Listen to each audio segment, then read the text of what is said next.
Tuloy-tuloy po ang paglilibot ng mga bida ng Manila's Finest sa iba't ibang malls para po sa Metro Manila Film Fest entry.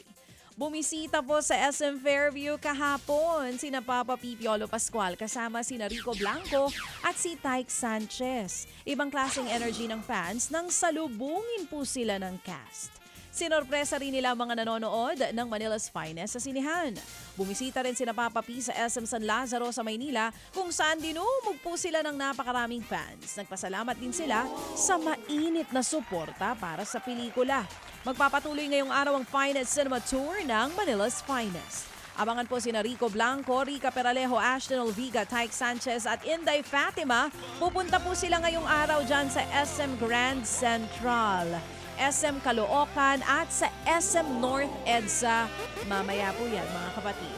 Mapapanood pa rin sa mga sinihan nationwide ang pinaka-napapanahon at pinaka-makabuluhang pelikula ng taon.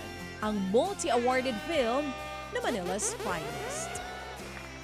At mga kapatid, primera klaseng pelikula ang mapapanood po natin sa 2026 Cine 5 sa primetime TV o sa primetime ng TV5.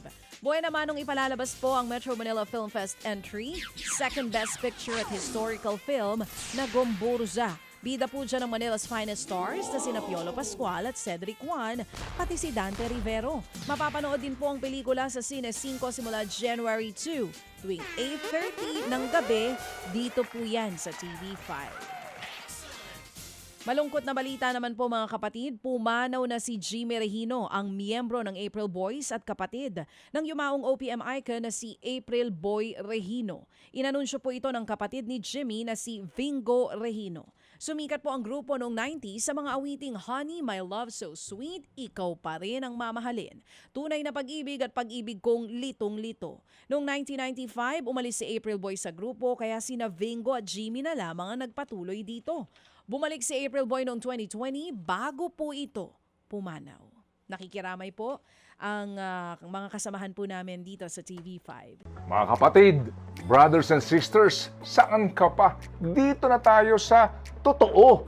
Dito na tayo sa True FM. Mga kapatid, mag-subscribe and follow po kayo sa social media accounts ng True Network PH. Yan po kami, hanapin nyo lang True Network PH, Facebook, Instagram, YouTube, TikTok, and podcast. Mapa Apple or Spotify man yan, mahahanap nyo kami. Lahat ng mga napapanood at napapakinggan nyo po sa programa, nasa social media accounts namin yan. So paano mga kapatid? See you sa social media!